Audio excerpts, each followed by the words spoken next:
Welcome to part 2 of this Q&A. If you missed part 1, go look in the description because I linked it. And it's there for you to watch it, to link that for it, to be for you. You're welcome.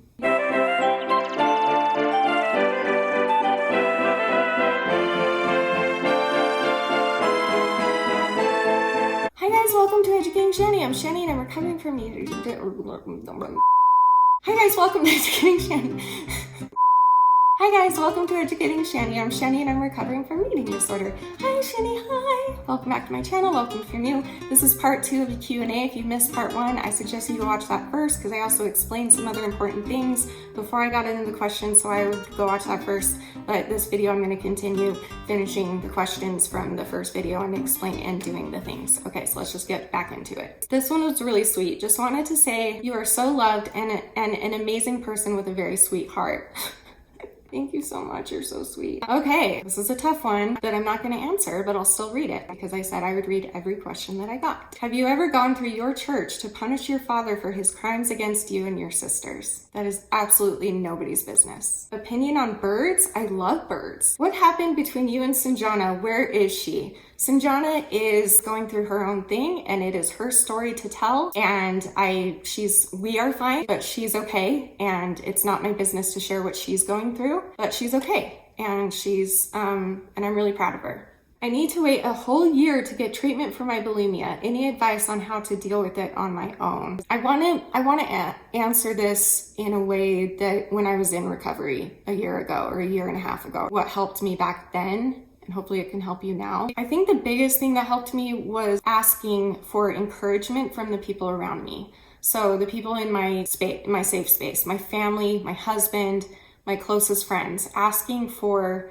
encouragement as much as I needed to, even if it got annoying. That is something that helped in my family. I don't know how your family is, but my family is always more than willing to do that for me and to encourage me and love me and pray for me and do all the things. I feel really, really lucky to have the incredible family that I have. And they're really great people who are very protective of me and very concerned for me and very helpful to me. And that is something that I just had to tell them. Like for me personally, I don't need to hear someone else's advice because no one else is going through exactly what I'm going through. You might have gone through something similar as me, but that doesn't mean that what you went through is exactly what I'm going through. And so for me, it was more about being like, hey, I just need you to encourage me in my recovery. I need you to tell me that I'm doing a good job. I need you to tell me that I can continue. I need you to tell me to not give up. I need you to tell me to keep fighting. Rather than, just being like, well, I had an eating disorder and this is what I did, so why aren't you doing it? Or you can't possibly be better unless you do X, Y, Z. Like, don't do that. Every eating disorder is different. Every person is different. We might have the same eating disorder, the same treatment and everything, but we all have different chemistries in our brain, and we all have different systems, and we all have different health issues and not health issues and all the things. Like no one person out there with an eating disorder is the same. So speak up to the people around you that you love. Ask them to encourage you.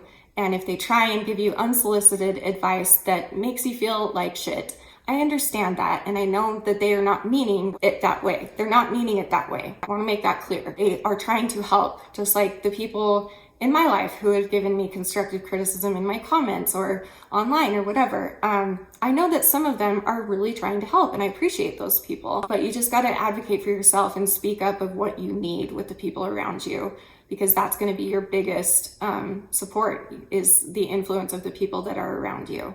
And if you're all alone, then try and surround yourself with, like, I don't know if you watch TV or if you watch YouTube or whatever, but find videos that make you feel inspired. Find movies that make you feel good about yourself. Journal, write down things that you're thankful for every day, all those things. But I really hope and pray for you that you can get into whatever treatment it is that you need. And I really, really hope that that can happen sooner than later. But until then, that's what I would say were the most helpful things for me to do. Tell me a funny joke. What has ears but can't hear? A cornfield. Get it? Because the ears. It's cold! Why did the old man fall into the well? Because he couldn't see that well. Do you think a kangaroo can jump higher than a house? Yes, because houses can't jump. Did you hear about the guy that cut off the left side of his body? He's all right now. Get it? Because he's only right side. 2 windmills are standing on a wind farm. One of them asks, "What's your favorite type of music?" The other one says, "I'm a big metal fan."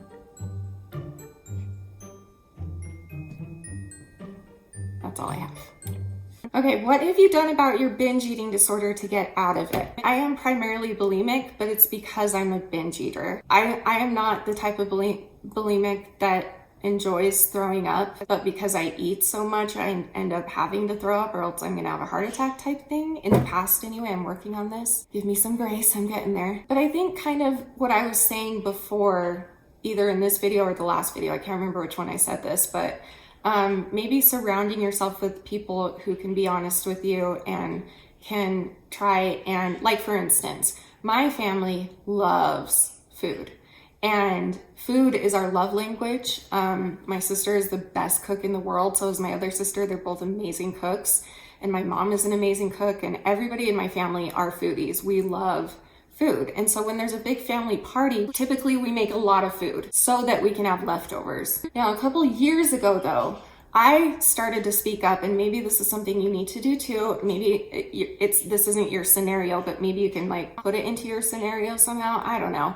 I kind of had to start speaking up because usually when I would go to a big family dinner or a party or whatever, they would send me home with like loads of food. And I had to start speaking up. And because food is the love language of my family, my mom loves to just like give and give and give and just give you as much food as she can. And because she's just a mom and wants to take care of her kids and stuff. And I just started telling her, I said, hey, it's tempting for me to binge on that. If you give me that much, can you please only give me this much? And this is something I'm still working on, but I remember this being a big deal when I was in my recovery, when I was like fully in my recovery. I remember anytime she would offer to send me home with food, I would only take enough for one serving, one meal, that I can eat the next day or something. And it wouldn't be a big serving. It would be like the perfect amount and a healthy amount. And that's kind of like one of the things that I've had to do. For me, I'm just trying my best to focus on therapy and what my therapist and my psychiatrist and my doctor and my other team of people that I have, what they want me to do. And it's helping. I guess just if you're not in therapy already, I highly, highly recommend it. If inpatient treatment is something that you would like to look into and see if you think it could be for you, please look into it. And just surround yourself with people who understand and maybe just be honest with them about what you need from them and what you don't need from them.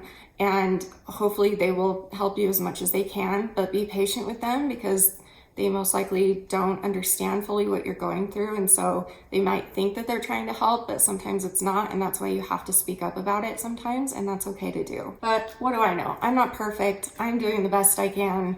And no one's perfect, and I will never be perfect, but I do know that I have been in a place where these things helped me, and I'm back in the place where I'm going this way. I'm moving up. Moving on up to the side. So what has helped me? Therapy, honesty with the people around me, and also don't buy binging food. If I know that there's something in my house that I could binge on, I will binge on it, or I will be tempted to. You want to answer this one with me? So this next question is actually about you. So if Danny was constantly suicidal for years and his body was breaking down from an eating disorder, would you tell him to not go to a program or be admitted to a mental health hospital to get better? It's a rhetorical question. I don't know what I would do if Danny suffered like this. I don't know. I would have to assess the situation at the time and make it match up with whatever his doctors and teams were saying and stuff, you know? Plus it's our decision too. We've talked it's our decision on length about all of this stuff. Whether it's going to work, whether it wouldn't work, whether it's an opportunity or not an opportunity. Doctors and therapists and psychiatrists who have spent a lot of time one-on-one assessing me, deciding what I need for my recovery journey is what we're going with. And no offense to anyone out there who's like trying to help. I'm sure that something worked great for you and that's wonderful for you. Totally. But I am choosing to trust, we are choosing to trust the people who studied these things for years, went to medical school, and know what they're talking about. Not that you guys don't. I'm just saying everybody's different. Every story is different. And we have chosen to follow what my team of doctors and mental health professionals suggest for me. The last question or comment is, I know what you did. What did you do? Like last summer or? Yesterday? I haven't been here for 3 weeks, so what did you do? Oh my gosh. Is this from you? What did you? Now we know all of these anonymous questions are from Danny. That's where they're coming from. I know what you did. I know what you did. I love you guys. Thanks for sitting through part 1 and part 2 of this Q&A. I'm gonna go spend some time with this dude, and I will see you soon for another video. And remember forever and always that you're beautiful. You're worth it. And I am too. Thank you for watching. Bye.